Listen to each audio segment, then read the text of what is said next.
Hey guys, welcome back to Lions Den Investments and Reviews. My name's Casey. Today is Tuesday. Hope you guys had a good weekend.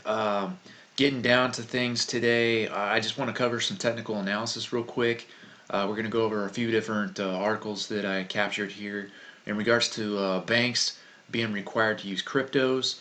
Then we're going to talk about the Federal Reserve right now trying to compete with China in the digital dollar area there. And then we'll go into covering a little bit more on NFTs and that whole market right now because that market's just exploding. So, uh, getting started here, guys. Normally I'll cover Ethereum, but right now Ethereum's really not doing a whole lot. It's just kind of stagnant.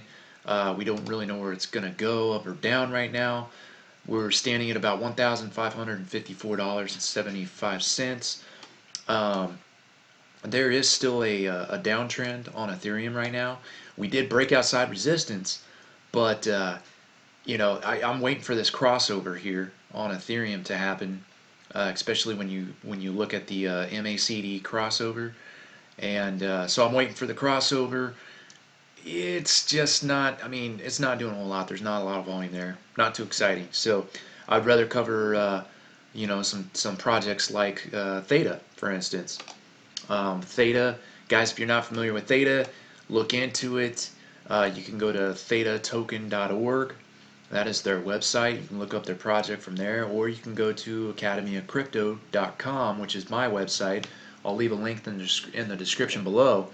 Um, and you can go to my projects that I've got there on my website, and you can access Theta from there as well. But basically, what Theta does is they've created a whole new technology for CDNs, content delivery network systems, and they they basically are leading the the movement here in this new market for content delivery networks.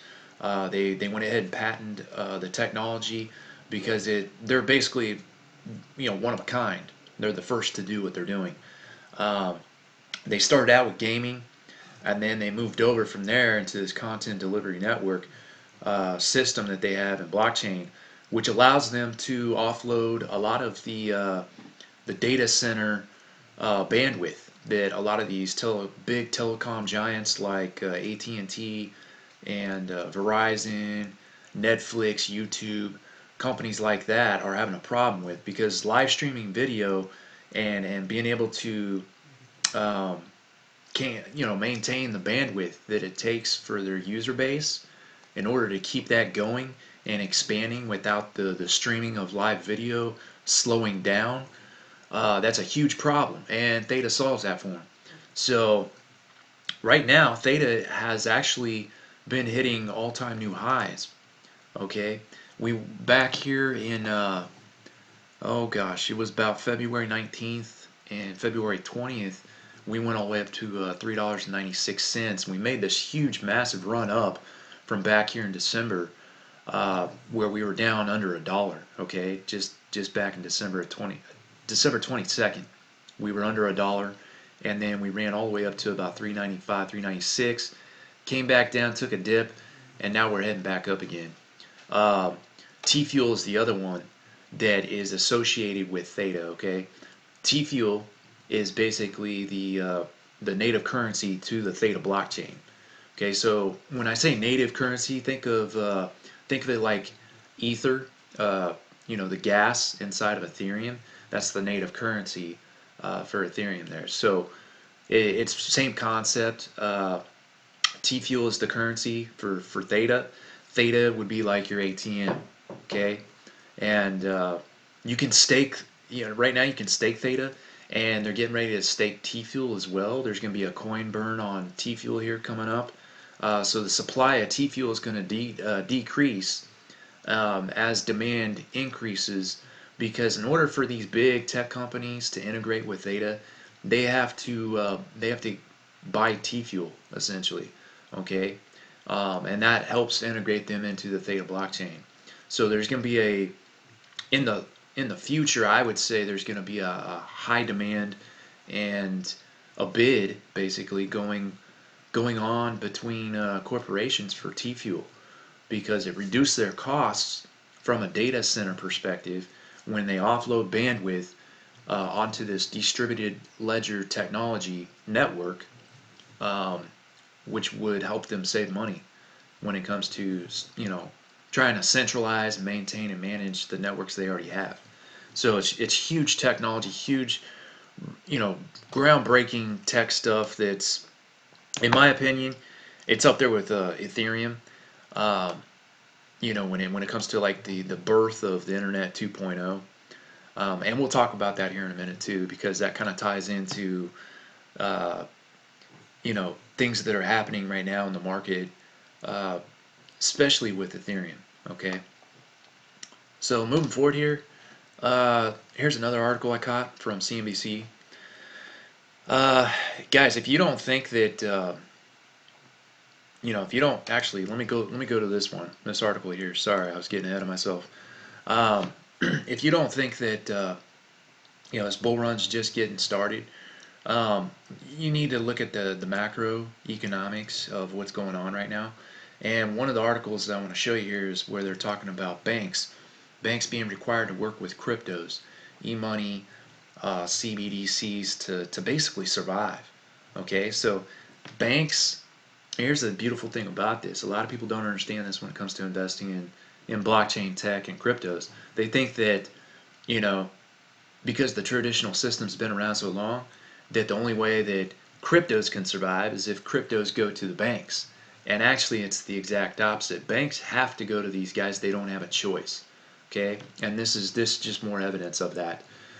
Basically, the global monetary landscape will have everyone storing electronic money, cryptocurrencies, and central bank digital currencies in one bank. All right. Now this kind of ties into the uh, the engineering framework, the financial engineering framework for ISO 20022. If you're not familiar with that, go look that up. That is the engineering framework for the cross-border digital payment systems, which is being integrated across the entire globe at this current moment. It's what Jerome Powell mentioned before in some of his comments about the quantum, the new quantum financial system. This would be the engineering framework, the ISO 20022, that underlies that that framework there with the technology to do so. Um, so this kind of ties right into that because again, banks are going to be required to play with cryptos. They don't have a choice. Okay, the CBDCs require a multi-format framework, and that's what I was just talking about in regards to the ISO 20022. I'm not going to go into depth with this article. I'd be here all day talking about that, but I'll leave a link in the description so you can go read this article for yourself. Next article here, guys. A digital dollar would help the U.S. and its allies keep China in check. Okay, just another reason for getting us over onto a U.S. digital dollar, which rides on a distributed ledger technology or network. Okay, and this is just another reason for that because China, guys, they're already doing that.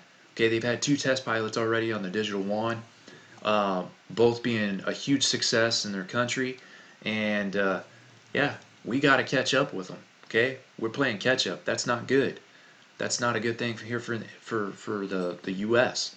So we gotta get on board with this stuff, whether they like it or not. Which again comes back to my point about this bull run. Is it over? If you think it's over, leave a comment in the comment section and let me know why. I would love to hear it because I don't see that. I'm extremely bullish on this, and if you guys think it's gonna keep going here, well into the summer and then maybe into like early fall, hit that like button. Also leave a comment. Let me know why you're bullish. Okay, but basically, it is pretty straightforward here in regards to what they're talking about. There is a video in here where Jerome Powell comes out and actually talks. I haven't even listened to it because I quite frankly can't listen to these guys speak. They're, you know, they just a lot of the stuff that they talk about just kind of it frustrates me to say the least, because these are the guys that are supposed to be you know, keeping up with China. They're supposed to be keeping up with the technology. They're supposed to be, uh, you know, making intelligent moves and being smart because they're the ones in power. They're the ones in control of our U.S. currency. Um, anyways, I digress. I'll leave a link for the description or in the description so you can go play this video if you want and listen to Jerome Powell talk about it. But basically, what he says, is that let's see here, Treasury Secretary Janet Yellen and Federal Reserve Chairman Jerome Powell, hinted this week that a digital dollar is a high priority project. So that's basically what he was talking about in the videos. In this interview here is like, hey, we got to do this. We don't have a choice. So go check that out. Last article here I want to talk about is the NFTs, guys. These are non-fungible tokens. And if you're not familiar with this market, you might want to check it out because NBA has got their own NFT right now, which is exploding with about $230 million in sales so far. And I don't know if that was in 1 week or 1 month. I'll leave a link in the description for this. But non-fungible tokens, it's a new asset class, a new market, and essentially what they're doing here, guys, is they're creating uh, proof of ownership. Okay, so think of it like this: if you own a house, right? You have a deed to your house, which shows ownership of that house. Um, your mortgage contract that also shows ownership. What the NFTs are, non-fungible tokens, they're a digital representation of ownership for intellectual property. Okay, so this could be like artwork, it could be like collectibles. Kind of think of it like baseball cards, for instance. Back in the day when you were trading baseball cards, you had like a digital well, not digital representation. You had a picture on this baseball card, right? And that represented what? It represented a baseball player that was one of your favorites, right? A real human being that had value inside the Major League Baseball. Same kind of concept here.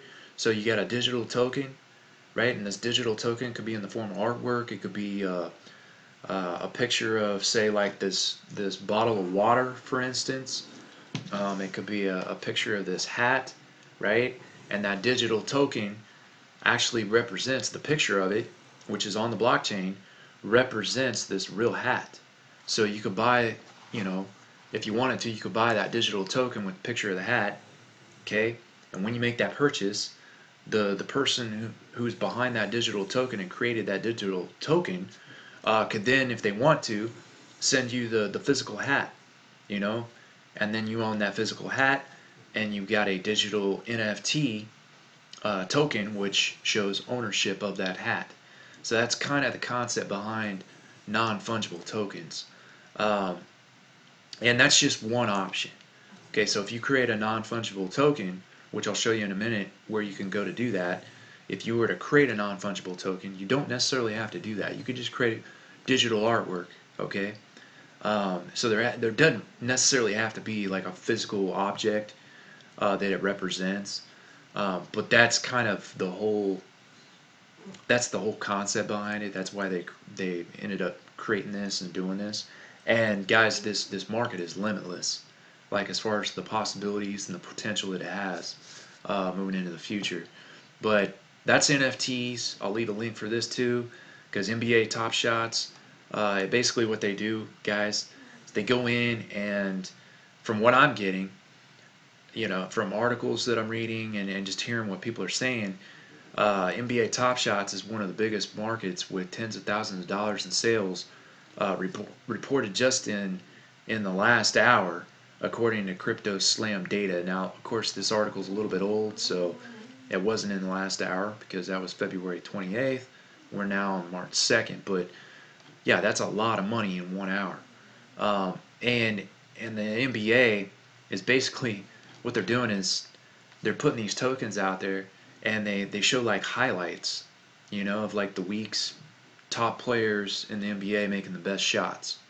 And that's all you're doing is buying a token. Basically, it shows video highlights of the best shots, in the NBA for that week. So it's a cool concept. Um, but if you want to create your own NFT, guys, all you need to do is go over to app.rarible.com. The link for that is right up here. It's app.rarible, rarible.com. Go to apprarible.com here, and from here, guys, you can create your own profile, and you can actually create your first non-fungible token. And then what you do is you got a marketplace that you can go to, and you can go ahead and put up your non-fungible token on bid, right? Put it up for sale and see if anybody is interested. Um, I just created my first one here for Lions Den Investments, just to see what it was like, and so I could start playing with the technology a little bit, get a little bit more familiar with their platform as well, because this is a great way to get into that non fungible token marketplace. Um, so I will leave a link in the description for this as well. And with that said, guys, that's all I have for today. If you're not subscribed to the channel, go ahead and subscribe. I'll be putting out some more content here in a couple days, and we'll go over some more stuff when it comes to investing. Because I do have some other articles I want to talk about that deal with some of the bigger investors in the traditional markets and what they're saying right now about traditional markets. And a lot of that is tied to the bond market. So stay tuned for that. And with that said, guys, as usual, remember these markets are volatile. They go up and down. Prices right now, they're going up. I look at my portfolio. I'm like, hey, I'm sitting on. I just in the last day, I made like 20 grand. Okay, it's a great feeling, but those prices will come down again, and then we're crashing higher. We're heading higher as the price of Bitcoin and these altcoins go up. So keep that in mind, and with that in mind, remember, fear nothing, my friends. Till next time.